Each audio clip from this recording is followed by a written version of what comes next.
severe localized flooding across the city while families struggle to put fresh food on the table. What if your own backyard or balcony could fight both problems at once? This morning, that's why we're exploring a powerful nature-based solution, permeable, productive urban gardens. Ivy Enyonam is in the house, and she's here to take us through that. You know, ever since this conversation started, we're talking about the fact that when it rains, the concrete on our grounds, the soil and everything, there's nowhere to go. So now it leads to flooding. You're welcome. Thank you. How important and crucial is this topic that we are going to discuss today? I mean, like the other topics we've discussed around putting plants in your space, it's a very crucial one. And today I have an interesting analogy that would blow your mind. Oh, interesting. I'll come right back for that. So we'll share the phone lines with you, 0543-664-264, so you can call in, so you can get your seedlings as well. All right, that's what we'll be doing for the past 2 weeks. So this time around, you can also call and get your seedlings as well. We'll ask you a test question, I think, just to see if you are committed enough. So this analogy you're talking about. So you know how we've obviously talked about concreting our spaces and what it has done to our spaces. When it rains, it gets flooded. So I was looking at a way to break it down for people to understand better. So now, say you have 20 houses on your lane, and those 20 houses are all concreted. And when it rains one time, you have to deal with about 100 barrels of water flooding your space. Now imagine if you could just cut up a dispenser bottle, 10 or 20, let's say 20 pieces of that dispenser bottle, and put on your concrete compound, right? And put maybe peppers and herbs and maize and all of that, because all those things can't grow in containers. Now say all the 20 buildings do the same, right? That is 400 containers on your concrete floors. Now what that does is, when it rains, those 100 barrels of water would eventually end up in the containers, hereby saving you up to about 7% of the rain that would have, or the storm water that would have settled and become flood. Now let's take it a notch higher. Say you decide that, okay, instead of the dispenser bottles, I want to grow tubers of yam, cocoa yam, sweet potatoes. And in doing that, obviously, you still don't have ground surface, so you use sacks. Now, our 50 kg sacks, that should give you, one sack would give you about 20 or 30 pieces of tubers. Do you get it? So now imagine you stack up 20 of such on your compound, and your 19 other neighbors do same. That can save you 37% of the water that would have been flooded on your surface. It can become a yam community. You understand? You know, like just pick up the yam whenever it's ripe. You would have enough, and you can sell the rest, make some money. So it's basically saying that by putting plants in your space, especially if it's food crops, let the ornamentals do the air purifying, like we've talked about in the previous conversations. And this time around, stack up your compound with these tubers. Let your neighbors do same, and in the end you would have saved yourself 37% of the quantity of water that would have been left. And it's like, it's not a small thing. You may hear 37%, but that's quite a lot compared to how to just flood the place and then just be it won't be used for anything. It will just go. So how does the loss of green space affect us when it comes to like food security and the floods in these urban spaces? I mean, last time I saw a trending video of a woman complaining that because of the floods, she's been cut off, and she and her children are hungry because she's not able to go into town, and nobody can bring her food because she's been cut off and they're hungry. Now imagine if you have a garden at home, because I do.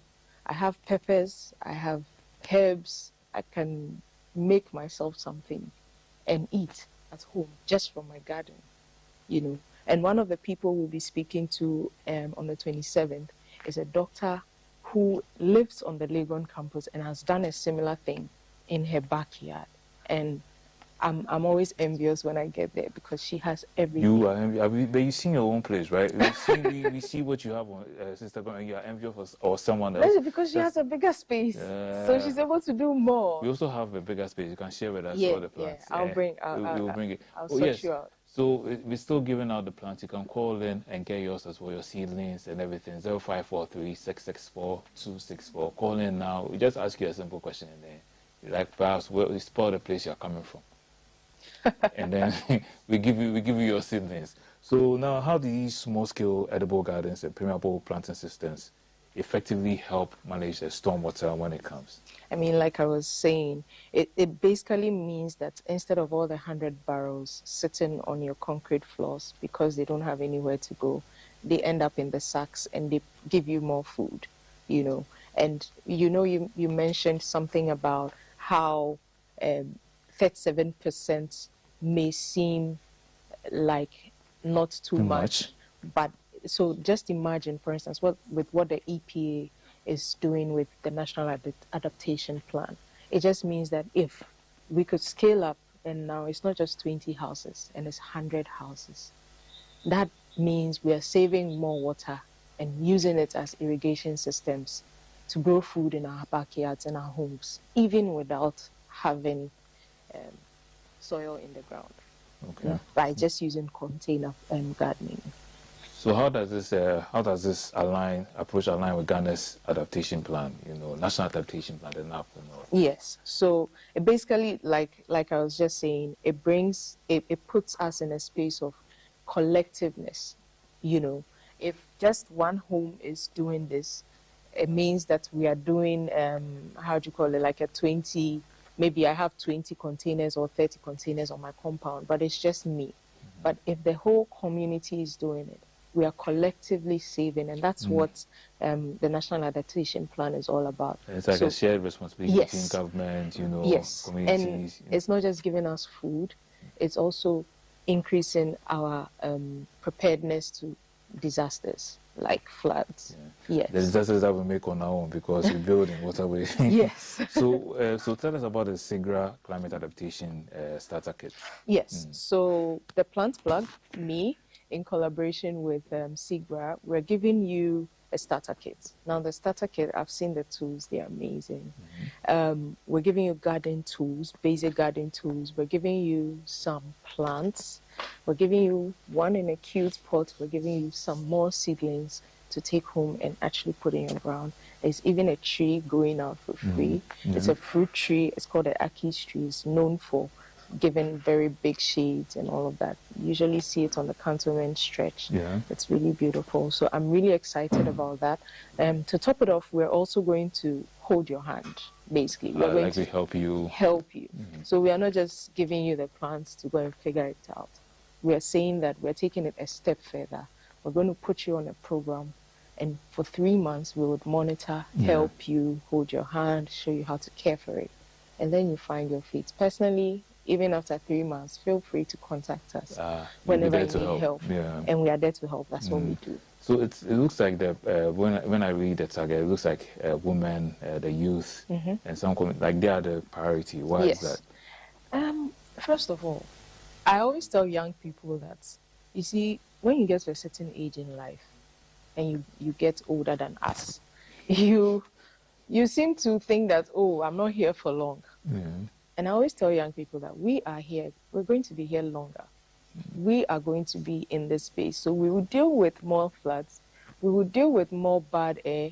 We will deal with all the consequences that comes with the current predicaments we find ourselves in. That's why it's important that as young people, we take it up and say that, look, okay, we are going to start.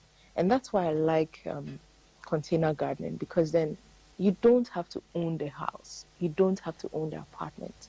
You can be 4 floors up and still grow your own everything, you know. And I still remember when you told us about the fact that some buildings, high-rise buildings, put gardens on top. Yes, rooftop. And then it still affects their mood, you know, it brings their stress down and everything. It's true. So how can we scale up and perhaps spread it beyond Accra and across Ghana? In fact, someone asked the question, why is it that it's only the 3 cities that are flooding? Accra, and you know, Accra, Kumasi, Takoradi. And I told the person, check around, which one has more concrete settlements? You know, so They are already practicing it. For me, I think that most of our rural areas, most of the other regions, I mean, Volta region, have you seen a flood in Volta region that isn't caused by maybe the sea The waves tidal waves or something. Yeah, yeah. No, Mm-hmm. you get it. So we are just trying to reverse something that we have caused ourselves. I mean, not us, our parents, but as young people. That we have caused. Yeah, That's all. as young people, we need to come back and come back to the realization. And I call it the fundamental because that is our baseline. Our breathing, our eating, our living depends on this. Yeah. And this is something that we need to take up and master and move it forward.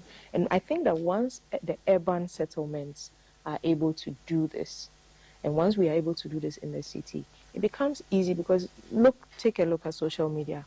Most of the other regions, look at what Accra, Kumasi, and Takoradi are doing, and they try to imitate.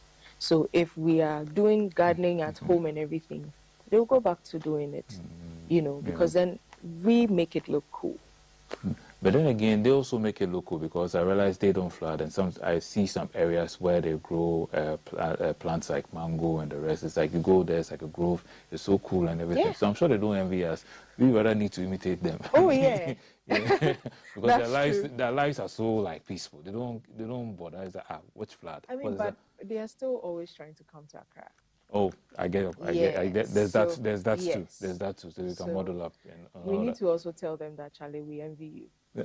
We need to. We envy. We are here. We envy you because of how cool your place is and everything. We would like to move there. You know what we are saying. Yes. Interesting. So just before you go, if there's anything you'd like to tell us, and we'll pick our winners from the social media. It's like you say we tell you about our Facebook page, GTV Ghana, and you write your comments there and everything. And it's like we don't mind you, but don't worry. This time around, we'll pick from there, and then we'll give you your seedlings, you give you your starter kit, and then you can grow your own. All right? It will be with you for 3 months. But if you still have questions, Ivy and the team are there to help you out. Yes. Yes. So basically, all we are saying is we're going to collate. I mean, we've called all the winners that so far we've had so far. We are looking for 100 people. We currently have about 70 people. Wow. So we're excited about it. The response has been great. And we can't wait to see you on the 27th of June, Saturday, at the University of Ghana, Jamrock, Legon Hill. On the 20th. You are coming. You don't have no, I'm just calculating it. I'm just calculating the day. Before I say next week, I want to be sure it is next week. It's next week. That's why I was looking at the date. You have the same watch as me. Yes, I was looking at the time. I was looking at the date. I wasn't checking my schedule. Yeah, so 27th, I'll be there. Saturday next week. It's actually just next weekend. We're excited to meet you. There's someone coming from EPA.